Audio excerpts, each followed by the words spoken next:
इस वीडियो में हम कुछ ऐसे सीक्रेट टॉपिक्स को जानेंगे जो एक एवरेज स्टूडेंट को कल्टीवेट करके एक टॉपर स्टूडेंट बना सकती है। देखो, हर चीज संभव है। हम जिस चीज के लिए अपने माइंड को ट्रेन करेंगे वो उसे हासिल करके रहेगा। पिछले वीडियो के कमेंट से तो ये तो साफ हो गया है कि आप एक टॉपर, एक काबिल स्टूडेंट बनना चाहते हो और दिल से चाहते हो। पिछले वीडियो में 5 टॉपिक्स को कवर किया था जो हर एक टॉपर स्टूडेंट फॉलो करते हैं। इसमें ऐसे टॉपिक्स को कवर करेंगे जिसके बिना एक टॉपर, एक काबिल स्टूडेंट बन पाना संभव ही नहीं है। लेकिन इन टॉपिक्स को ध्यान से समझा और उसे अपने अंदर डेवलप कर लिया तो फिर आपको कोई रोक भी नहीं सकता। Number 1, organise your study room. एक गंदा स्टडी रूम प्रोडक्टिविटी का सबसे बड़ा दुश्मन है। अगर आपका टेबल बवंडर की तरह दिखती है तो वो आपको पढ़ने के लिए कभी आकर्षित करेगी ही नहीं। जैसे एक साफ सुथरी बिस्तर आपको कभी आलस करने नहीं देगी, उसी तरह एक क्लीन टेबल आपके फोकस और कंसंट्रेशन के लिए मिरेकल साबित होगा। कभी कभी आपको सच में पढ़ने का मन नहीं होगा, फिर भी आपका टेबल आपको पढ़ने के लिए बैठा ही देगा, भले कुछ ही देर क्यों ना पढ़ो। देखो, आपका स्टडी टेबल ही आपका फ्यूचर डिसाइड करेगा, तो उसे नीट एंड ऑर्गेनाइज्ड रखने का आपकी पूरी जिम्मेदारी है। तो सबसे पहले अपने टेबल को क्लीन करो और उस पर उसी कॉपी और बुक को रखो जिसे आप डेली यूज करते हो। बाकी सब बुक को अलमीरा में रख दो। अपने pen, pencil, highlighter, eraser and sharpener जैसे चीजों को एक होल्डर में रखो और इलेक्ट्रॉनिक प्रोडक्ट्स को टेबल से दूर रखो, जैसे mobile, charger, headphone, table watch आप रख सकते हो। दूसरा, आप दीवार पे मोटिवेशनल एंड इंस्पायरिंग कोट्स लिखकर चिपका सकते हो। अपने आइडियल का पिक्चर, जैसे स्वामी विवेकानंद, एपीजे अब्दुल कलाम साहब, आप जिसको भी अपना आइडियल मानते हो उनका पिक्चर स्टडी टेबल के सामने वॉल पे लगा सकते हो। आपका जो लक्ष्य है उसका कोई पिक्चर लगा सकते हो। अपने टेबल पर कोई ऐसा चीज रख सकते हो जिसे आप सच में पाना चाहते हो। और यही छोटी छोटी चीजें आप कर सकते हो जो आपको हमेशा पढ़ाई के लिए पुश करती रहेगी। नंबर 2, सेल्फ डिसिप्लिन डेवलप करो।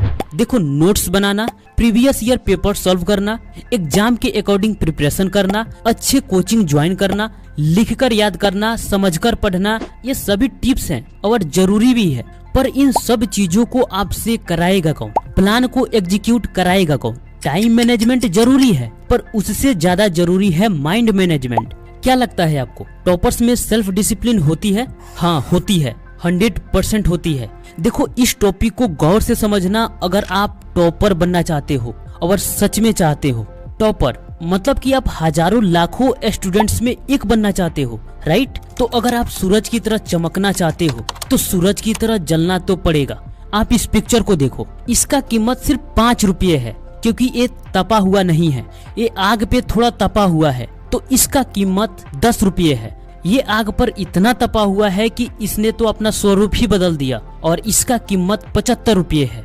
उसी पत्थर को पूजा भी जाता है जो हथौड़े की चोट बर्दाश्त किया होता है। अब मैं आपसे पूछना चाहता हूँ कि जब आप मैक्सिमम स्टूडेंट से आगे निकलना चाहते हो तो आप वही करके सभी से आगे निकलोगे क्या जो मैक्सिमम स्टूडेंट्स कर रहे हैं? नहीं ना, क्योंकि आप वही करोगे तो आप फिर उसी भीड़ में शामिल हो जाओगे।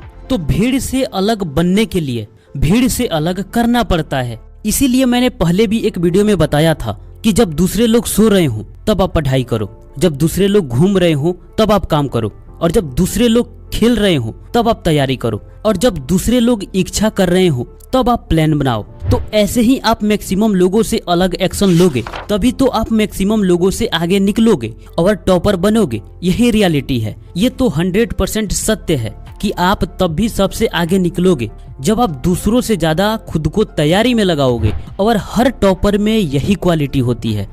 नंबर 3, अपनी मेंटल और फिजिकल एनर्जी को इंक्रीज करो। ये उतना ही सत्य है जितना आपको जिंदा रहने के लिए ऑक्सीजन चाहिए।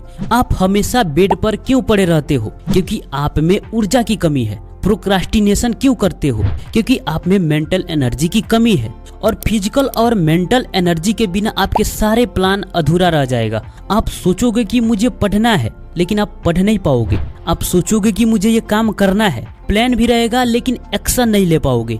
तो सबसे पहले आप मेंटल और फिजिकल एनर्जी पर काम करो, तभी आप लंबे समय तक पूरी फोकस के साथ स्टडी भी कर पाओगे। इसके लिए आप सोशल मीडिया जितना कम हो सके उतना कम यूज करो, या एक टाइम फिक्स करो कि जब मेरा पढ़ाई हो जाए तब मैं सोशल मीडिया यूज करूंगा। एक रिसर्च में पाया गया कि जो लोग 2 से 3 घंटे तक लगातार सोशल मीडिया यूज करते हैं वो फ्रस्ट्रेट होने लगते हैं, उनकी फोकस पावर डिक्रीज होने लगती है। वो इंसान चाहकर भी अपने मन को एक जगह पर कंसंट्रेट नहीं कर पाता।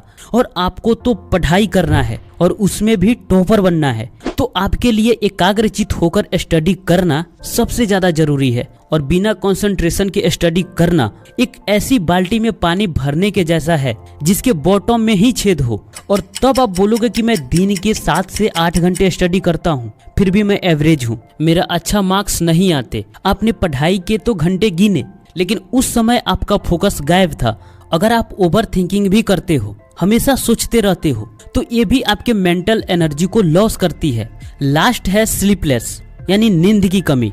अगर आप कम सोते हो तो आपके मेंटल हेल्थ पर सबसे ज्यादा असर पड़ता है, क्योंकि जिस तरह एक समय के बाद शरीर भी थक जाता है, उसी तरह एक समय के बाद ब्रेन भी थक जाता है, और उस समय उसके लिए नींद सबसे ज्यादा जरूरी होता है। लेकिन मुझे नहीं लगता कि आप में से कोई ऐसा होगा जो कम सोता होगा। कमेंट बॉक्स में बताना कि आप कितने घंटे सोते हो। फिर भी 6 से 7 घंटे की नींद जरूरी है। देखो, अगर आपको कभी दिन में नींद आ रही है तो आप 30 मिनट से 1 घंटे के लिए सो जाओ, जिसे पावर नैप कहते हैं। फिर अगले घंटे उठकर पढ़ो। आप ज्यादा इफिशियंसी के साथ पढ़ाई कर पाओगे, बजाय आंख पर पानी मारकर पढ़ने के, क्योंकि जिसे भागने की कोशिश करोगे माइंड में वही चलेगा। देखो, मेंटल एनर्जी के लिए सबसे इफेक्टिव तरीका है प्राणायाम। जितना आप अधिक ऑक्सीजन गेन करोगे उतना ही आपकी मेंटल एनर्जी बूस्ट होगी, कंसंट्रेशन में इम्प्रूव होने लगेगा। इसको करने का सबसे आसान तरीका है कि आप कहीं भी इनमें से किसी एक पोजीशन में बैठ जाओ और अपने नाभि तक सांस को आने दो। मतलब कि लंबी और गहरी सांस पेट के अंदर भरो और धीरे धीरे बाहर छोड़ो। आपके पेट अंदर और बाहर होना चाहिए, ना कि आपका चेस्ट। ऐसा 2 से 3 मिनट ही करके देखो, बदलाव महसूस करने लगोगे। उसके बाद अनुलोम विलोम प्राणायाम कर सकते हो। इससे मेंटल एनर्जी बूस्ट होता है, मन शांत होता है, फोकस बढ़ती है। और एक स्टूडेंट के लिए इससे ज्यादा क्या चाहिए। और शरीर में थकान महसूस न हो, इसके लिए हेल्थी डाइट लो, एक्सरसाइज या योगा रेगुलरली करो। नंबर 4, पढ़ने की आदत डालो। कंसिस्टेंसी के बारे में बताया था, लेकिन आप कंसिस्टेंसी तभी रख पाओगे जब पढ़ाई की आदत लग जाए। पढ़ाई के लिए आपको ज्यादा सोचना न पड़े। देखो, जैसे आप न चाहते हुए भी सोशल मीडिया पे स्क्रॉल करने लग जाते हो, क्योंकि आप धीरे धीरे सोशल मीडिया के आदी हो चुके हो। इसका पैटर्न आपके माइंड में बन गया है। तो अगर सोचो कि आप न चाहते हुए भी बुक खोलकर पढ़ने बैठ जाओ, तो कितना मजे वाली बात है ना। तब तो आपके लिए टॉपर बनना कोई बड़ी बात नहीं होगी, राइट। हमें सिस्टम में सुधार करना है। लक्ष्य तो है, पर हम जो डेली एक्शन लेंगे उसी से तय होगा कि हमारा लक्ष्य हासिल होगा कि नहीं। जैसे कि आपने तय किया कि मुझे 95% लाना है, और आप तय भी कर लिए कि मुझे इसके लिए डेली 6 से 8 घंटे सेल्फ स्टडी करना है। टाइम बर्बाद बिल्कुल नहीं करना है। उसके लिए जो करना है सब सोच लिया। और ऐसा सिर्फ आप नहीं, बहुत सारे लोग करते हैं। एकदम से मैसिव चेंज, जो कल तक उसका 30% भी नहीं हो पा रहा था। और ऐसे आप हर बार फेल होते हो। क्यों? क्योंकि सिस्टम कहता है एकदम से बड़ी बदलाव नहीं आता। आपका बार बार फेल होने का कारण ये है, 6 से 8 घंटे डेली पढ़ने की प्लान बनाते हो, जबकि इससे पहले आप 2 घंटे भी रेगुलर नहीं पढ़ते आए हो। एक दिन किसी तरह पढ़ भी लोगे 6 से 8 घंटे, अगले दिन कल पर टालकर उसके अगले दिन गायब हो जाओगे, क्योंकि इतना घंटे आपके हैबिट में शामिल नहीं था। तो हैबिट में शामिल कैसे करें? ईमानदारी से खुद से पूछो कि मैं कितने समय तक डेली बिना किसी परेशानी के पढ़ लेता हूँ। जो भी टाइम आए, 30 मिनट, 1 घंटे, 1.5 घंटे या 2 घंटे। अगर 3 से 4 घंटे आ रहे हैं तब तो आप पास हो। थोड़ा सा और इम्प्रूव करने की कोशिश करो। 5 से 6 घंटे हो जाए तो और बेटर है। बस इस कैलकुलेशन को ध्यान से समझो। अपने पढ़ने का समय में सिर्फ 5 मिनट डेली ऐड करते हो तो अगले 21 दिन में मल्टीप्लाई होकर 105 मिनट हो जाएगा, जो कि 1 घंटा 45 मिनट होता है। अगले 30 दिन में मल्टीप्लाई होकर 150 मिनट हो जाएगा, यानी 2.5 घंटे।